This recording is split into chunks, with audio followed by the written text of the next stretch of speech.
화제가 된 사건 사고 소식 짚어보는 아침의 이슈 시간입니다. 네, 최진영, 조현삼 변호사와 함께 자세한 이야기 나눠보도록 하겠습니다. 안녕하세요. 네, 안녕하십니까. 앞서 전해드린 대로 부당 합병과 회계부정 혐의로 5년 가까이 재판을 받아온 이재용 삼성전자 회장이 대법원에서 무죄를 확정받았습니다. 그러니까 원심 판결을 그대로 확정을 한 거예요. 1심 무죄, 2심 무죄, 3심 무죄 스트레이트로 다 무죄 받는 것도 참 쉽지가 않은 것 같은데요. 말씀하신 것처럼 2016년 무렵에 이 경영권 승계 목적으로 삼성물산과 또 제일모직 승계 비율을 조작했다라는 취지로 해서 자본시장법 위반, 업무상 배임 등의 혐의로 지금 기소가 됐었는데 결국 그 지금까지 핵심이 됐던 것이 이 회장의 경영권 승계 목적으로 이렇게 주가를 사실상 조작했다, 회계 부정을 저질렀다라는 혐의로 기소됐습니다만 그렇게 단정할 증거가 부족하다, 그리고 관련된 증거도 위법 수집 증거다라고 판단했던 2심 판결이 맞다라는 취지로 해서 검찰이 상고를 기각함으로써 한 5, 6년 넘는 기간 동안에 어떤 삼성의 어떤 그 경영권 위험이 사실상 사라졌다, 이렇게 보는 것 같습니다. 네, 일단은 기소된 지 5년 만에 일단은 최종적으로는 무죄 확정 판결을 받았습니다. 그렇다 보니까 그동안 5년 동안 삼성이 글로벌적으로 뭐 성장하지 못했던 거나 이런 뭐 경영 활동을 열심히 못했던 거예요. 이런 게 결국은 피해를 고스란히 입은 거 아니냐, 이런 지적들이 나오고 있거든요. 그러면서 검찰이 무리한 기소한 거 아니냐, 이런 비판도 나와요. 어떻게 보세요? 이번에 이재용 회장이 받았던 혐의 자체는 19개의 혐의라고 할 수가 있죠. 자본시장법 위반이라든가 업무상 배임죄 같은 그러한 죄라고 할 수가 있습니다. 여기에 대해서 검찰이 이런 수사를 하고 기소를 하기 위해서는 충분한 증거를 확보를 하고 공소를 유지를 했어야 함에도 불구하고 그러하지 못한 측면도 저는 있어 보이는 것이 이재용 회장과 관련해서 다른 그 박근혜 전 대통령과의 사건이라든가 국정농단 사건이라든가 아니면 삼성바이오로직스 회계 부정과 관련해서는 회계 작성에 있어가지고 재량 행위를 넘어섰다라는 행정법원의 판단도 있었거든요. 여러 가지 측면 살펴보게 되면 검찰이 제대로 된 수사와 그런 공소 유지를 하였는지에 대한 좀 의문이 분명히 드는 부분도 있고요. 결과적으로 봤을 때는 그 당시 기소 전에 검찰 수사심의위원회에서 기소를 하지 않는 그런 권고를 한 바가 있습니다. 그럼에도 불구하고 이 부분에 대해서 기소를 했다고 한다면 그에 대한 책임도 분명히 져야 될 필요성이 있지 않을까 싶기도 합니다. 말씀해 주신 대로 어떤 기업인을 향한 검찰의 무리한 기소 관행을 끊어야 한다는 지적도 나오고 있는데 이 부분 어떻게 보세요? 결국 기업인에 대한 특혜도 없어야 되지만 기업인이란 이유로 해서 그에 대해서 뭔가 마녀 사냥식 먼지털이 이 또한 있어서는 안 된다. 대표적인 케이스가 이번 이재용 회장에 대한 1, 2, 3심 연속 무죄 아니겠습니까? 사실 처음에 시작할 때 이 사건 같은 경우에도 구속영장을 검찰이 청구를 했습니다만 기각이 됐습니다. 그리고 기소할지 여부에 대해서도 내부에서 기소심의위원회에서 불기소로 했음에도 불구하고 무리한 기소를 했고 결국 1, 2, 3심 연속으로 다 무죄 나온 것 아니겠습니까? 실제 영미법 같은 경우에는 이중위험 금지, 더블 제퍼디라고 해서 1심에서 무죄가 나오면은 검찰 같은 경우에는 항소하지 못하도록 해서 인권 보장을 하도록 돼 있습니다. 우리나라는 대륙법계이기 때문에 그러진 않습니다만 그런 어떤 취지를 존중할 수 있는 그 법원의 판결을 존중해서 무작정 상고 항소하자는 이런 취지에서는 그런 관행은 반드시 바뀌어야 된다는 것이 법조계의 중론인 것 같습니다. 네, 이재용 회장 이제 오랜 사법 리스크에서 벗어나게 됐습니다. 그렇다 보니까 앞으로의 삼성의 행보에 대해서도 관심이 쏠리는데 어떤 변화가 있을 거라고 보세요? 삼성그룹 입장에서는 이번 사법 리스크가 거의 10년 정도 이루어진 셈이 되었죠.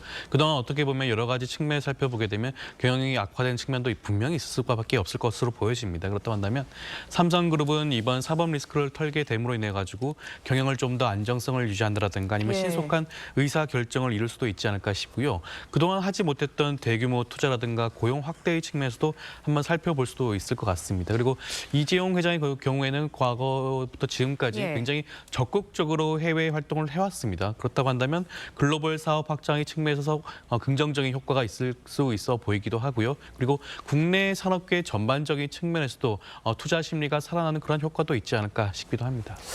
알겠습니다. 저희가 다음 이야기도 짚어보겠습니다. 최근 경북 안동에서 발생한 고등학교 시험지 유출 사건이 논란입니다.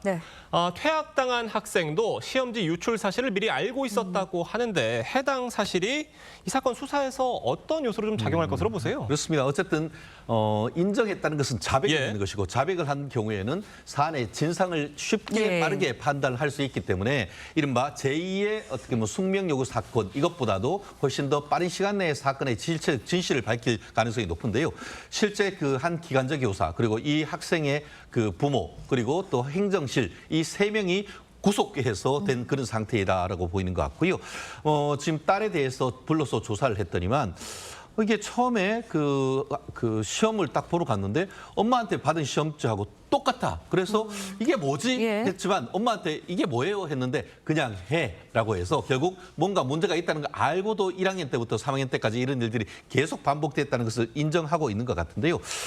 말씀드린 것처럼 이 부분이 어떻게든 밝혀져서 뭐 형사처벌 수순으로 들어갔고 다만 뒤에 말씀드리겠습니다만 일부 진술에 대해서는 엇갈리는 거 있습니다만 예. 이 정도는 경찰이 충분히 사안을 밝히는데 어려움이 없는 것 사건이 아닌가 생각합니다. 예. 네, 일단 해당 학생 이미 학교에서는 퇴학 조치를 받았습니다. 그리고 경찰 조사에서 뭐 시험지 유출 사실에 대해서 알고 있었다, 인지했다 이런 자백을 한 것으로 전해지고 있거든요. 그렇다 보니까 앞으로의 법적 책임은 미성년자잖아요. 어떻게 지게 되는지 궁금해요. 일단 해당 학생이 미성년자다 보니까 소년법의 적용 대상이 될 가능성이 높죠. 그렇다고 한다면 보호 처분 같은 그런 결과를 받을 수도 있어 보이긴 예. 합니다. 그렇지만 죄질이 무겁다라고 판단하거나 아니면 지금 수사 과정에서 혐의를 부인한다거나 그렇게 되면 아마 형사처벌로 이뤄질 가능성도 있고요. 만약에 형사처벌로 가게 된다, 형사재판을 받게 된다고 한다면 과거 숙명여고 사건을 살펴보게 되면 업무방해죄로 인해서 실형이 나올 가능성도 있지 않을까 싶기도 합니다. 지금 경찰에 따르면 구속된 교사와 학부모가 뭐 대가성이라든지 이런 혐의 일부를 놓고 좀 말이 엇갈리고 있다고 하는데 거짓 진술을 하게 됐을 경우에 처벌이 늘어날 수도 있는 거 아닙니까? 그렇습니다. 사실 조 변호사님 말씀처럼 혐의가 기본적으로 업무방해 또 야간에 주거 침입했던 그런 부분도 있는데 문제는 네. 뇌물죄인 것 같습니다. 예. 결국 맨입으로 했느냐 아니면 뭔가를 주고받았느냐 이 부분에 대해서 진술이 엇갈리는 것 같은데 이 부분과 관련해서 물적 증거와 관련해 가지고는 학교 사설 경비 시스템이 7차례 이상 무단으로 해제됐다. 그래서 해제시키고 들어갔다는 점에서 주거 침입이 문제가 될 수 있겠고 업무방해가 문제가 될 수 있는데 예. 학교 행정실장 같은 경우에는 지난해부터 이런 사실을 알고도 뭔가 했는데 이를 묵인해준 대가가 무엇이냐와 관련해 가지고는 학생의 부모 같은 경우에는 어떤 돈을 주거나 한 적이 없다는 예. 반면에 받은 사람은 또 받았다고 자백하지 않은가 싶은데 이런 부분 쟁점에 대해서는 뇌물죄 성립 여부에 대해서도 명확한 수사가 필요한 것이 아닌가 생각합니다. 예. 네, 시험지를 유출한 것은 잘못인데 시험지 유출 사건에 대해서 학부모들이 공분을 또 사는 게 뭐냐면 학교 측이 이게 몇 년 동안 시험지를 훔친 것을 어떻게 몰랐는지 이 부분이거든요. 아무래도 학교 측에서도 관리 소홀 이 문제 짚어야 될 것 같은데 어떻게 보세요? 현재 경북교육청에서 특별감사를 진행을 하겠다고 합니다. 아마 그 과정에서 시험지를 관리하고 보관하는 그런 상태에서 어떤 구조적 문제가 있었는지 보안 사항이 얼마나 취약했는지를 아마 살펴볼 것으로 보여지고요. 관련해서 그 관계자들에 대한 징계 조치도 추후에 따라야 되지 않을까 싶습니다. 그리고 네. 방금 말씀하신 것처럼 사실 이 사건에 대해서 피해자들은 해당 학생들과 해당 학부모들이라고 할 수가 있겠죠. 학생과 학부모에 대해서 이 부분에 대해서 다시는 이러한 일이 발생하지 않겠다는 그런 다짐과 함께 사과의 그런 재발 방지 대책도 꼭 필요하지 않을까 싶습니다. 네, 근데 해당 학생이 이제 훔친 시험지 없이 기말고사를 지난 4일에 쳤는데 평소 만져봤던 수학 40점, 또 윤리는 80점을 받았다고 하거든요. 이 부분에 대해서도 좀 짚고 넘어가야 되지 않을까 싶어요. 그만큼 어떻게 보면 이번 시험지 유출로 인해서 예. 해당 학생이 과도한 성적을 얻었다는 것이 입증되지 않았겠습니까? 여러 가지 측면 살펴보게 되면 이로 인해서 많은 피해 학생들, 그 학생으로 인해서 성적에서 차별받았던 그 피해를 받았던 많은 학생들이 있었을 수밖에 없을 겁니다. 그러한 측면에 대해서는 다시는 이러한 일이 발생하지 않기 위한 재발 방지 대책에 대해서 적극적인 입장이 표명이 있어야 되지 않을까 싶습니다. 알겠습니다. 오늘 두 분 말씀은 여기까지 듣겠습니다. 감사합니다. 고맙습니다.